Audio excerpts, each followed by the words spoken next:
Dengue জ্বরে আক্রান্ত হয়ে এমন রোগীর কথাও আমি জানি যিনি প্রায় 1 মাসের মতো আইসিইউতে ছিলেন। যত রোগী মারা গেছে তার মধ্যে মৃত্যুর প্রধান কারণ গবেষণা করে দেখা গেছে যে 64% মানে 100 জনের মধ্যে 64 জন রোগী মারা গেছে মূলত পানি শূন্যতার কারণে, পানি স্বল্পতার কারণে।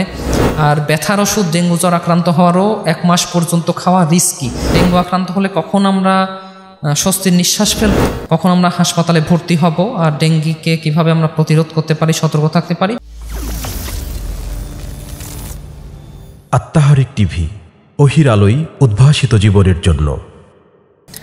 আসসালামু আলাইকুম ওয়া রাহমাতুল্লাহি ওয়া বারাকাতুহু। আলহামদুলিল্লাহি ওয়াহদা, আসসালাতু ওয়াসসালামু আলা রাসূলুল্লাহ। সমস্ত প্রশংসা মহান আল্লাহর জন্য, অসংখ্য দরুদ এবং সালাম বর্ষিত হোক আল্লাহর রাসূলের প্রতি সাল্লাল্লাহু আলাইহি ওয়াসাল্লাম। আমি আহলে হাদিস পেশাজীবী ফোরাম রাজশাহী মহানগরীর পক্ষ থেকে একটি গুরুত্বপূর্ণ বিষয়ে আলোচনা পেশ করতে যাচ্ছি। বর্তমান সময়ে যে রোগটি আমাদের মাঝে ব্যাপকভাবে ছড়িয়ে পড়ছে, প্রতিদিন 1000 থেকে 1500 মানুষ আক্রান্ত হচ্ছে সারা দেশে, এবং বেশ কিছু মানুষের প্রাণ যে কারণে ঝরে যাচ্ছে, সে বিষয়ে আমরা কিছু সতর্কতা অবলম্বন করলে অনেকটাই আমরা ভালো থাকতে পারি, স্বস্তিতে থাকতে পারি। সেজন্যই আজকের আমার এই আলোচনা। প্রথমেই রাসূল সাল্লাল্লাহু আলাইহি সাল্লামের একটি হাদিস বলতে চাই। রাসূল সাল্লাল্লাহু আলাইহি সাল্লাম বলেছেন, মহান আল্লাহ এমন কোনো রোগ সৃষ্টি করেন নাই যে রোগের প্রতিষেধক অবতীর্ণ করেন নাই। রোগ নির্ণয় করে সঠিক ওষুধ প্রয়োগ করা হলে আল্লাহর ইচ্ছায় সেই রোগটি নিরাময় সম্ভব হয়। সহিহ মুসলিমে এই হাদিসটি বর্ণিত হয়েছে। তার মানে আমাদের রোগ সম্পর্কে জানতে হবে, বুঝতে হবে এবং সঠিক সময়ে সঠিক চিকিৎসা নিশ্চিত করতে হবে। এখানে সেই কথাগুলো বলার উদ্দেশ্য হলো, সাধারণত আমরা মসজিদে, মাদ্রাসায় পবিত্র কোরআন, সহিহ হাদিস এবং সালাফে সালেহিনদের বিভিন্ন জ্ঞানগর্ভ আলোচনা শুনতে পাই, কিন্তু আমাদের ব্যক্তিগত জীবন, পারিবারিক জীবনের সচেতনতার কোনো বিকল্প নেই। আর আমরা ডাক্তার হিসেবে অবশ্যই আমাদের একটা সামাজিক দায়বদ্ধতা আছে সমাজের মানুষের নিকটে এই বার্তাগুলো পৌঁছে দেওয়া, যাতে সবাই সতর্ক থেকে নিজের ফ্যামিলি, নিজের প্রতিবেশী, বন্ধু স্বজন সবাইকে নিয়ে আমরা একটু স্বস্তিতে থাকতে পারি, সুস্থ থাকতে পারি। কারণ রোগাক্রান্ত হলেই তো হাসপাতালে যেতে হয়, অনেক রিপোর্ট করতে হয়, অনেক ওষুধপত্র, অনেক কষ্ট, দুর্ভোগ, অনেক কিছু। তো আমরা চাই এই কষ্ট, দুর্ভোগটা আর একটু নিয়ন্ত্রণে আসুক।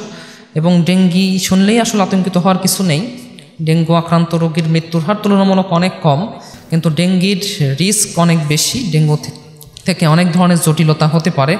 আর ডেঙ্গু আক্রান্ত হলে কখন আমরা স্বস্তির নিঃশ্বাস ফেলবো এবং কখন আমরা একটু অধিকতর সতর্কতা অবলম্বন করব, কখন আমরা হাসপাতালে ভর্তি হব, আর ডেঙ্গিকে কিভাবে আমরা প্রতিরোধ করতে পারি, সতর্ক থাকতে পারি, সেই বিষয়ে খুবই সংক্ষিপ্ত আলোচনা পেশ করতে চাই। ডেঙ্গি একটা ভাইরাসজনিত রোগ। এই ভাইরাসটি মূলত অ্যাডিস মশার মাধ্যমে ছড়িয়ে থাকে। অ্যাডিস মশা পরিষ্কার স্বচ্ছ পানিতে ডিম পেড়ে থাকে এবং বংশবিস্তার করে থাকে। সেগুলো বিষয়ে আমরা সতর্ক থাকলেই, অ্যাডিস মশার বংশবিস্তার প্রতিরোধ করতে পারলেই এই রোগটি থেকে আমরা বেশি নিরাময় থাকতে পারবো। এবং এই ডেঙ্গি যে মশার মাধ্যমে ছড়ায়, সেই মশাটি মূলত সকালে এবং সন্ধ্যায় এবং দিনের বেলা সবচাইতে বেশি আমাদের কামড় দিয়ে থাকে। তো অ্যাডিস মশা দেখতে অনেকটা বাঘের মতো ডোরা কাটা আছে এদের শরীরে, সেজন্য এদেরকে টাইগার মস্কিউটো বলা হয়। মানে এটা বাঘের মতো একটা রূপ নিয়ে থাকে এবং এরা সাধারণত দিনে কামড়ে থাকে। তো অধিকাংশেরই অভ্যাস সাধারণত অফিস আদালত থেকে ফিরে অথবা শিক্ষা প্রতিষ্ঠান থেকে ফিরে কিন্তু দুপুরে আমরা লাঞ্চ করে একটু বিশ্রাম গ্রহণ করে থাকি। তো দিনের বেলায়ও আমাদের এই মশা দ্বারা আমাদের ডেঙ্গি জ্বরে আক্রান্ত হওয়ার রিস্ক সবচাইতে বেশি। সেজন্য সবার প্রতি বিশেষভাবে আহ্বান থাকবে, আমরা রাতে যেমন মশারি টাঙিয়ে ঘুমাই, সম্ভব হলে দিনেও আমরা মশারি টাঙিয়ে মশারির নিচে অবস্থান করি। বিশেষভাবে এখন যেহেতু এই অ্যাডিস মশাবাহিত ডেঙ্গি জ্বরের প্রকোপ অনেক বেড়ে গেছে সেজন্য, এবং সকাল সন্ধ্যায় বিশেষভাবে আমাদের খেয়াল রাখতে হবে। তো আমরা ডেঙ্গু জ্বরের কিছু লক্ষণ সম্পর্কে জানব। এই জ্বরটা সাধারণত 102 থেকে 104 ডিগ্রি পর্যন্ত হতে পারে। এই জ্বরটি 2 দিন থেকে শুরু করে 7 দিন পর্যন্ত এক টানা থাকতে পারে।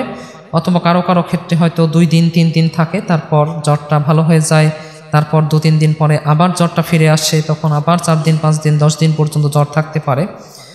তো এই জ্বরটা সবচাইতে কষ্টদায়ক এই জন্য যে এই জ্বরে আমাদের শরীরের বিভিন্ন অঙ্গ প্রত্যঙ্গে প্রচণ্ড ব্যথা অনুভূত হয়। এবং এই রোগের আরেকটি বিশেষত্ব হলো, এই জ্বরের কারণে আমাদের শরীরে যে ব্যথা অনুভূত হয়, মাথায় প্রচণ্ড ব্যথা হতে পারে, শরীরের মাংসপেশিতে ব্যথা হতে পারে, আমাদের ব্যাক পেইন হতে পারে, আমাদের বিভিন্ন গিরায় গিরায় ব্যথা হতে পারে। কিন্তু আমাদের এই ব্যথা হওয়া সত্ত্বেও আমাদেরকে কোনো ব্যথার ওষুধ খাওয়া যাবে না, কারণ এই জ্বরের কারণে আমাদের ব্যথার ওষুধ খেলে আমাদের শরীরের উপরে সেটা আরও ক্ষতিকর প্রভাব বিস্তার করে। তো আমরা একে একে সেই বিষয়গুলো সংক্ষেপে উপস্থাপন করার চেষ্টা করব এবং ডেঙ্গি সচেতনতামূলক একটা লিফলেট প্রকাশ এবং প্রচারের ব্যবস্থা করতে যাচ্ছি। ইনশাল্লাহ সবার কাছে সেটা পৌঁছে যাবে, তখন সবাই আরও সুন্দরভাবে সেটা আমরা বুঝতে পারবো এবং সেটা সম্পর্কে সচেতন হতে পারবো। তো ডেঙ্গি জ্বরের অন্যতম একটা লক্ষণ হলো এখানে বমি বমি ভাব বা বমি হতে পারে, পেটে ব্যথা থাকতে পারে, এখানে ডায়রিয়া হতে পারে, পাতলা পায়খানা হতে পারে, ঘন ঘন পাতলা পায়খানা ডেঙ্গি জ্বরের একটা লক্ষণ। ডেঙ্গি জ্বরে শরীরের বিভিন্ন অংশে ব্যথার সাথে সাথে আমাদের টনসিলে বা গলার অংশেও ব্যথা হতে পারে। এছাড়াও ডেঙ্গি জ্বরে সর্দি হতে পারে, কাশি হতে পারে। আর ডেঙ্গি জ্বরে আমাদের শরীরে লাল লাল কিছু ফুসকুড়ি বা র্যাশ আসতে পারে। সেটা অবশ্য জ্বরের শুরুতে থাকে না, জ্বর সাধারণত হওয়ার 4-5 দিন পর থেকে এই র্যাশগুলো আমাদের শরীরে আসতে পারে। তো ডেঙ্গি জ্বরের কিছু বিপজ্জনক উপসর্গ আছে, যেগুলো আমাদের মধ্যে বা কারো মধ্যে দেখা দিলেই আমাদেরকে আরও ব্যাপকভাবে সতর্ক অবস্থানে যেতে হবে এবং এই বিপজ্জনক উপসর্গগুলো দেখা দিলেই আমাদেরকে হাসপাতালে ভর্তি হওয়া লাগতে পারে। তার মধ্যে প্রধান উপসর্গ হলো প্রচণ্ড পেটে ব্যথা হওয়া। পেটে ব্যথা অল্প বিস্তর সবারই কম বেশি অ্যাসিডিটির কারণে, গ্যাস্ট্রিকের সমস্যার কারণে হতে পারে, কিন্তু ডেঙ্গি জ্বরে অতিরিক্ত পেটে ব্যথা হওয়াটাই একটা বিপদের লক্ষণ। এর মাধ্যমে আমাদের আরও বেশি রিস্ক হতে পারে, জীবন বিপন্ন হতে পারে। তাহলে পেটে ব্যথা একটা বিপদ সংকেত। আর একটা বিপদ সংকেত হলো অনবরত বমি হতেই থাকা, বমি কোনোভাবেই বন্ধ না হওয়া, এবং এর মাধ্যমে আমাদের শরীরে পানি শূন্যতা তৈরি হতে পারে, পুষ্টিহীনতা তৈরি হতে পারে, শরীর একেবারেই দুর্বল অবসন্ন হয়ে যেতে পারে। এছাড়াও শরীরের যে কোনো জায়গা থেকে রক্তক্ষরণ শুরু হতে পারে, আমাদের নাক দিয়ে, মুখ দিয়ে, কাশির সাথে, এছাড়াও আমাদের পেশাবের সাথে, পায়খানার সাথে বিভিন্নভাবে রক্তক্ষরণ হতে পারে। এগুলো ডেঙ্গি জ্বরের অন্যতম বিপদ সংকেত। আমাদের বমির সাথে রক্ত আসতে পারে। আর শরীর মারাত্মক অবসন্ন হয়ে যাওয়া অথবা হাত পা একদম ঠান্ডা হয়ে যাওয়া, এর মাধ্যমে বোঝা যাচ্ছে যে শরীরের প্রেশার আস্তে আস্তে লো হয়ে যাচ্ছে। এবং ডেঙ্গি জ্বরের কারণে সবচাইতে বেশি মানুষ মারা যায় এই প্রেশার লো হয়ে যাওয়ার কারণে। তো ডেঙ্গু জ্বরের ক্ষেত্রে আমাদের তার মানে ব্লাড প্রেশারটা মনিটরিং করা গুরুত্বপূর্ণ, ব্লাড প্রেশারটা চেক করে ঠিক আছে কিনা এটা দেখার গুরুত্ব আছে। তো আমরা একে একে সেই বিষয়গুলোতেই আসবো। ডেঙ্গু জ্বরে রক্তের কিছু পরীক্ষা করলে আমরা বুঝতে পারি, সেখানেও কিছু বিপদ সংকেত প্রকাশিত হয়, যেমন রক্তের অনুচক্রিকার পরিমাণ 30,000 বা এর চাইতেও কমে যাওয়া। তো এগুলো ডেঙ্গু জ্বরের মূলত বিভিন্ন বিপদ সংকেত। এছাড়াও ডেঙ্গু জ্বরের আরও বিভিন্ন অবস্থা রয়েছে, সেগুলোর কারণে আমাদের হাসপাতালে ভর্তি হওয়া লাগতে পারে। সেগুলো হলো আমাদের ব্লাড প্রেশার যদি 90/60 অথবা এর নিচের দিকে নেমে আসা, যাতে আমাদের শরীর এত অবসন্ন হয়ে যাচ্ছে যে আমি মাথা তুলে দাঁড়াতে পারছি না, বসতেও পারছি না, বসে থাকলেও মাথা করে পড়ে যাচ্ছে, এমন অবস্থা তৈরি হতে পারে। এবং 2টা প্রেশার যে আমাদের আছে, উপরের যে প্রেশার এবং নিচের যে প্রেশার, এই 2 প্রেশারের পার্থক্য যদি আস্তে আস্তে কমতে থাকে, যে উপরের প্রেশারটা আমার হয়তো 90 আছে, নিচের প্রেশারটা আমার 80 হয়ে গেছে, তার মানে 2টা প্রেশারের ডিফারেন্স হয়েছে মাত্র 10। এরকম মানে 20 বা এর চাইতেও কম ডিফারেন্স তৈরি হলে প্রেশারের মধ্যে, এটাই একটা বিপদ সংকেত যে আমার জীবন বিপন্ন হতে যাচ্ছে, হয়তো বা মারাত্মক যে কোনো সময় ক্ষতি হতে পারে। এরপরে আরেকটা বিপদ চিহ্ন যেটা গুরুত্ব সহকারে খেয়াল রাখতে হবে, সেটা হলো আমাদের একটানা 6 ঘন্টা কোনো প্রকার বাথরুম না হওয়া, মানে পেশাব না হওয়া। এটা আমাদের একটা বিপদ সংকেত ইঙ্গিত করে যে আমাদের ডেঙ্গু জ্বরের মাধ্যমে আমাদের কিডনি আক্রান্ত হয়েছে এবং কিডনির মাধ্যমে আমাদের শরীরের সকল অঙ্গ প্রত্যঙ্গ আস্তে আস্তে ক্ষতিগ্রস্ত হতে পারে। এছাড়াও ডেঙ্গি জ্বরের কারণে প্রেশার কমে গেলে, বসা থেকে উঠতে গেলে মাথা ঘুরে উঠতে পারে এবং চোখে অন্ধকার দেখা যেতে পারে। হঠাৎ করে রোগী অজ্ঞান হয়ে যেতে পারে। কোনো কোনো রোগী উল্টাপাল্টা কথা বলতে পারে, কখনো কখনো অতিরিক্ত বদমেজাজ বা রেগে যেতে পারে। এগুলো দ্বারা বোঝা যাবে যে ডেঙ্গুর মাধ্যমে এই ভাইরাসটি ব্রেনে আক্রমণ করেছে এবং ব্রেনে আক্রমণ করার জন্য তার মন মানসিকতা, তার কথাবার্তা সব ওলটপালট হয়ে যাচ্ছে। তো এটাও একটা বিপদ সংকেত এবং এটার মাধ্যমে সঠিক চিকিৎসা দ্রুত না নিলে এটার মাধ্যমেও মৃত্যুর রিস্ক রয়েছে। এছাড়াও ডেঙ্গু রোগীর যে রিস্ক রয়েছে সেটা হলো হঠাৎ করে ডেঙ্গু রোগীর বুক ধোয়ার পর শুরু হওয়া বা বুকে প্রচণ্ড ব্যথা তৈরি হওয়া, এটার মাধ্যমেও ডেঙ্গু রোগীর হার্ট আক্রান্ত হওয়ার রিস্ক রয়েছে এবং ডেঙ্গু রোগীর হার্ট আক্রান্ত হলে বাঁচার সম্ভাবনা খুবই কম। সেজন্য এই বিপদ সংকেতগুলো আমাদের খেয়াল রাখতে হবে এবং এগুলো দেখা দেওয়া মাত্রই আমাদের প্রতিবেশী, আত্মীয় স্বজন, পরিবার পরিজন যেই হোক না কেন অতি সত্বর হাসপাতালে মেডিসিন বিভাগে যোগাযোগ করতে হবে। এছাড়াও আগে থেকে যাদের হার্টের সমস্যা, লিভারের সমস্যা, কিডনির সমস্যা, ডায়াবেটিস আছে, অথবা শিশু অথবা অনেক বয়স্ক কোনো ব্যক্তি যার বয়স অনেক বেশি হয়ে গেছে, যার শরীরের রোগ প্রতিরোধ ক্ষমতা অনেক কম, তাদেরকেও অতি সত্বর হাসপাতালে নেওয়া উচিত। এগুলো লক্ষণের বাইরে সাধারণ যে কোনো লক্ষণ থাকলে যে কোনো ডেঙ্গু রোগী বাড়িতে কিছু চিকিৎসা এবং পরামর্শ ফলো করলেই ভালো থাকা সম্ভব। এখন সেগুলো বিষয়ে আমরা বলবো। ডেঙ্গু জ্বরের উপসর্গ দেখা দিলে, ডেঙ্গু জ্বরের যে লক্ষণগুলো বললাম এগুলো দেখা দিলে 1 থেকে 3 দিনের মধ্যেই ডেঙ্গু টেস্টটা করে নেওয়া উচিত। তাহলে ডেঙ্গু টেস্ট পজিটিভ আসলে আমাদের একটা সতর্কতা থাকা যাবে যে আসলে আমার ডেঙ্গি হয়েছে, তাহলে আমার এই বিষয়গুলো, এই বিপদ সংকেত আছে কিনা আমার খেয়াল রাখতে হবে। তো 1 থেকে 3 দিন মধ্যেই ডেঙ্গু টেস্ট করে নেওয়া। যদি ডেঙ্গু পরীক্ষা করে নিশ্চিত হয় তাহলে ডেঙ্গু জ্বরের সময় আমাদের শরীরে প্রচণ্ড ব্যথা হলেও কোনো প্রকার ব্যথার ওষুধ গ্রহণ না করা, বরং আমাদেরকে প্যারাসিটামল বা নাপা এই ধরনের ওষুধই আমরা একটু বেশি পরিমাণে গ্রহণ করতে পারি। বেশি পরিমাণে হলেও সেটার একটা মাত্রা আছে। আমরা প্রতিদিন 5টা বা 6টা প্যারাসিটামল বা নাপা জাতীয় ওষুধ আমাদের শরীরে জ্বর যখন 101 ডিগ্রির উপরে উঠে যাচ্ছে অথবা শরীরে মাথায় প্রচণ্ড ব্যথা হচ্ছে সেই সময় আমরা অতি সত্বরে এই ওষুধটা নিতে পারি। কিন্তু এটা ছাড়া সকল ধরনের ব্যথার ওষুধ সম্পূর্ণ নিষিদ্ধ, কারণ ব্যথার ওষুধ খেলে গ্যাসের সমস্যা অনেক বেড়ে যায়। ব্যথার ওষুধ খেলে আমাদের রক্ত বমি এবং আমাদের পায়খানার সাথে রক্তক্ষরণের রিস্ক, আমাদের হার্টে রক্তক্ষরণের রিস্ক, আমাদের ব্রেনে রক্তক্ষরণের রিস্ক অনেক বেড়ে যায়। সেজন্য ব্যথার ওষুধ খাওয়া ডেঙ্গির ক্ষেত্রে বিশেষভাবে ক্ষতিকর, কারণ ব্যথার ওষুধটা আমাদের শরীরে ডেঙ্গু আক্রান্ত হওয়ার মাধ্যমে আমাদের রক্তের যে একটা রক্তকণিকা, অনুচক্রিকা, এর কার্যক্ষমতা এবং পরিমাণ কমে যাচ্ছে। ব্যথার ওষুধ খেলে এটার কার্যক্ষমতা, এটার পরিমাণ আরও কমে যায় এবং এটার কারণেই মূলত আমাদের শরীরের বিভিন্ন স্থান থেকে রক্তক্ষরণের রিস্ক বেড়ে যায় এবং এই রক্তক্ষরণ হঠাৎ শুরু হলে সেটা বন্ধ করা কোনো ওষুধের মাধ্যমেই সম্ভব না এবং এটাই একটা বিপদের লক্ষণ যে রক্তক্ষরণ শুরু হয়েছে, কোনোভাবেই থামানো যাচ্ছে না। তাহলে সেই রোগীকে অতি সত্বর হাসপাতালে নিয়ে রক্ত দেওয়াও খুবই প্রয়োজন। তো আমি আহ্বান করব আল আওন মাদকমুক্ত নিরাপদ স্বেচ্ছাসেবী রক্তদান সংস্থাকে ডেঙ্গি রোগীদের ক্ষেত্রে রক্ত সরবরাহের জন্য তারা যেন ইমার্জেন্সি ভিত্তিতে সারা দেশে প্রস্তুত থাকেন এবং ব্যবস্থা গ্রহণ করে থাকেন। সারা দেশের বিভিন্ন জেলায় আল আওনের কার্যক্রম পরিচালিত হচ্ছে। তো ডেঙ্গু রোগীরা আর কি করবে, শুধু ব্যথার ওষুধ, শুধু প্যারাসিটামলই খাবে, এর বাইরে বিশেষ কোনো ওষুধ খাওয়া যাবে না। তবে যদি বমি বমি ভাব বা বমি থাকে তখন বমির ওষুধ খেতে পারবে। খাদ্য গ্রহণের 30 মিনিট আগে বমির ওষুধ খেয়ে নিয়ে আমরা খাদ্য গ্রহণ করলে বমির রিস্ক অনেকাংশেই কমে যাবে। কিন্তু কোনো কোনো রোগীর পেটের পাকস্থলী বা আমাদের যে ক্ষুদ্রান্ত বৃহদান্ত্র আছে এগুলো ডেঙ্গু ভাইরাসের মাধ্যমে আক্রান্ত হলে তাদের ডায়রিয়া হতে পারে এবং বমি কোনোভাবেই নিয়ন্ত্রণ করা নাও যেতে পারে। তখন আমাদের অতি সত্বর হাসপাতালে নিতে হবে এবং ইনজেকশন, স্যালাইন দিয়ে আমাদের বমি কন্ট্রোল করতে হবে এবং আমাদের শরীরে যে পানি শূন্যতা তৈরি হচ্ছে সেটা নিয়ন্ত্রণ করতে হবে। তো বাংলাদেশে গত বছরে প্রায় 1,38,000 ডেঙ্গু রোগী শনাক্ত হয়েছিল এবং মৃত্যুর সংখ্যা প্রায় 1000-এরও বেশি। তো যত রোগী মারা গেছে তার মধ্যে মৃত্যুর প্রধান কারণ গবেষণা করে দেখা গেছে যে 64%, মানে 100 জনের মধ্যে 64 জন রোগী মারা গেছে মূলত পানি শূন্যতার কারণে, পানি স্বল্পতার কারণে, প্রেশার লো হয়েছে। তার মানে তারা সঠিক সময়ে পর্যাপ্ত পরিমাণে স্যালাইন, তরল জাতীয় খাবার না খাওয়ার জন্য তার প্রেশার হঠাৎ করে কমতে কমতে তার শরীরের প্রেশার নীল হয়ে সে মারা গেছে। 64% মারা গেছে শুধুমাত্র ডেঙ্গু শক সিনড্রোম, মানে ডেঙ্গুর কারণে ব্লাড প্রেশার লো হয়ে, মেইনলি এই কারণেই মৃত্যুর হার সবচাইতে বেশি। এছাড়াও ডেঙ্গুর মাধ্যমে আমাদের হার্ট আক্রান্ত হলে, আমাদের লিভার আক্রান্ত হলে, অগ্নাশয় আক্রান্ত হলে, ব্রেন আক্রান্ত হলে, কিডনি আক্রান্ত হলে এবং পেটের যে আমাদের ক্ষুদ্রান্ত পাকস্থলী রয়েছে সেগুলো আক্রান্ত হলে আমাদের মৃত্যুর রিস্ক অনেক বেশি। এরকম রোগীর সংখ্যা গত বছরের গবেষণা অনুসারে 23%। এরপরে রয়েছে 9% রোগী যাদের রক্তক্ষরণজনিত সমস্যার কারণে মারা গেছে, যাদের শরীরের বিভিন্ন স্থান থেকে অনবরত রক্তক্ষরণ হতে হতে তাদের শরীরের রক্ত একসময় সব ক্ষরণ হয়ে অথবা মাথার ব্রেনের ভিতরে রক্তক্ষরণ হলে স্ট্রোক করে মানুষের মৃত্যুর রিস্ক তৈরি হয়।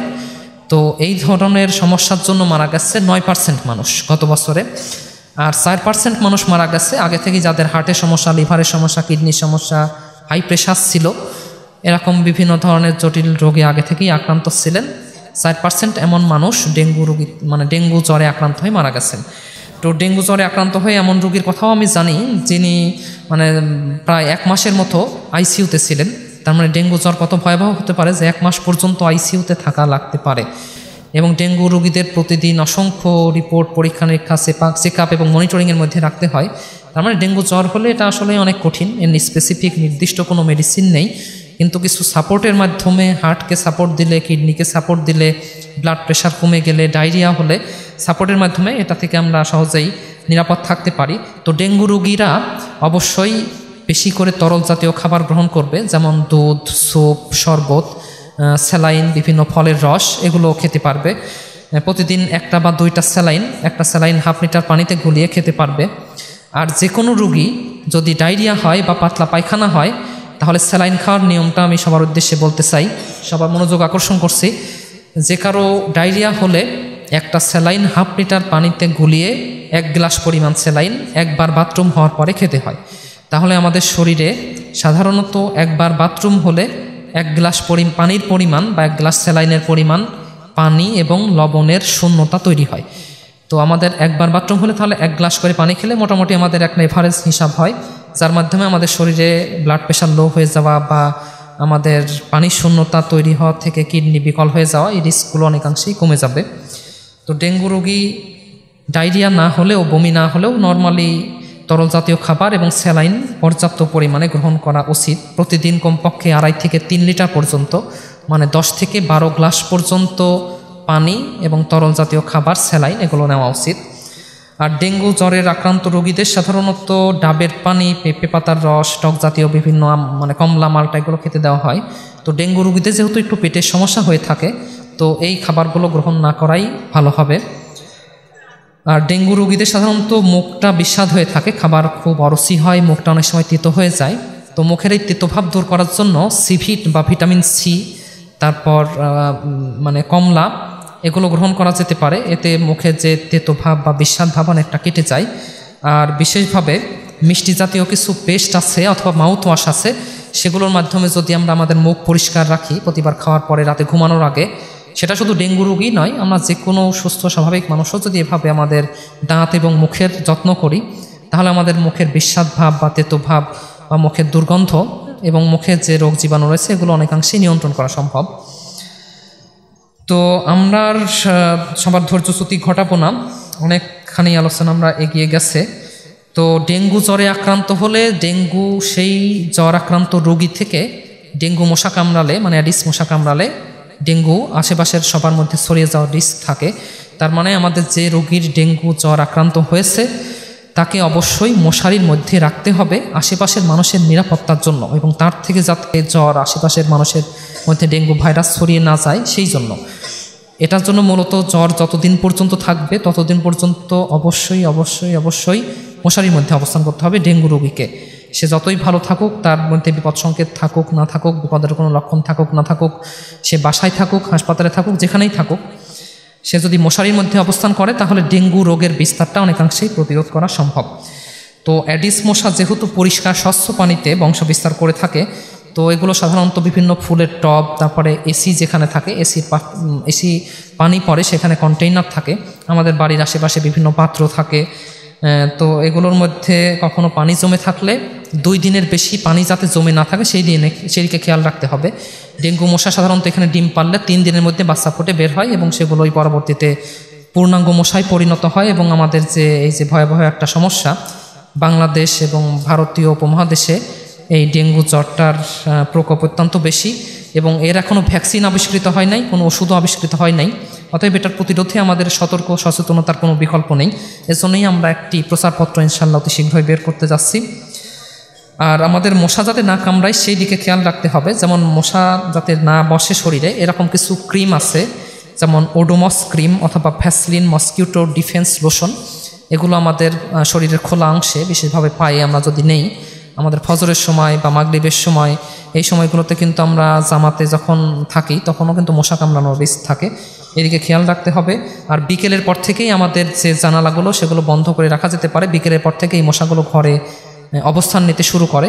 তো বিকেলের পর থেকে রুমের জানালাগুলো বন্ধ করে দিলে আমরা অনেকটাই নিরাপদে থাকব।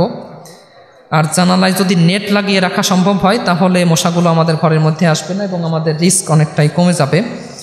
এছাড়াও বাড়ির আশপাশ এবং আমাদের রুমের আশপাশে অবশ্যই পরিষ্কার পরিচ্ছন্ন রাখতে হবে। আর ডেঙ্গু জ্বর আক্রান্ত রোগী মানেই তার মৃত্যু হবে বা ভয় আতঙ্কে অকারণে আমরা চিন্তা টেনশনে করে হাসপাতালে চলে আসবো, এটার কোনো প্রয়োজন নেই। যে বিষয়গুলো বললাম এগুলো খেয়াল রাখলে, বিপদ সংকেত দেখা দিলে বা কিছু নির্দিষ্ট বিষয় লক্ষণ দেখা দিলে তখনই আমাদেরকে শুধুমাত্র হাসপাতালে আসা লাগতে পারে। তাছাড়া আমরা বাসায় থেকে শুধুমাত্র স্যালাইন, তরল জাতীয় খাবার, প্যারাসিটামল জাতীয় ওষুধ বা বমির ওষুধ এগুলোর মাধ্যমেই আমরা এই ডেঙ্গির কারণে আমাদের শরীরে যে জটিলতা সমস্যা হতে পারে সেগুলো থেকে নিরাপদ থাকতে পারি। ডেঙ্গু জ্বর আক্রান্ত হলে কোনো ধরনের অ্যান্টিবায়োটিক গ্রহণের কোনো প্রয়োজন নেই। আর ব্যথার ওষুধ ডেঙ্গু জ্বর আক্রান্ত হওয়ারও 1 মাস পর্যন্ত খাওয়া রিস্কি, বিশেষভাবে যাদের হাই প্রেশার আছে, ডায়াবেটিস আছে, কিডনি সমস্যা আছে, হার্টের সমস্যা আছে, তাদের জন্য তো ব্যথার ওষুধ এমনিতেই রিস্কি। তো এই বিষয়গুলো আমরা সতর্ক থাকবো এবং লিখিত আকারে ইনশাল্লাহ এই লিফলেটটি প্রকাশিত হতে যাচ্ছে এবং সবার আগে ইনশাল্লাহ তোমাদের হাতেই পৌঁছে দেওয়ার চেষ্টা করব। আল্লাহ আমাদের সেই তৌফিক দান করুন। এভাবেই আমরা চাচ্ছি প্রতি মাসে মাসে যে কোনো একটি বিষয়ে সতর্কতামূলক আমরা একটা সচেতনতামূলক সেমিনার আয়োজন করতে। এখানে যেহেতু সারা দেশ থেকে অসংখ্য ছাত্র রয়েছে, তোমাদের মাধ্যমে তোমাদের পরিবারের কাছে আমরা এই বার্তা পৌঁছে দিতে চাই, সচেতনতা পৌঁছে দিতে চাই। আল্লাহ আমাদের সেই তৌফিক দান করুক। আল্লাহুম্মা আমিন। সুবহানাকা আল্লাহুম্মা ওয়া বিহামদিকা আশহাদু আল্লা ইলাহা ইল্লা আনতা আস্তাগফিরুকা ওয়া আতুবু ইলাইক। আসসালামু আলাইকুম ওয়া রাহমাতুল্লাহি ওয়া বারাকাতুহু।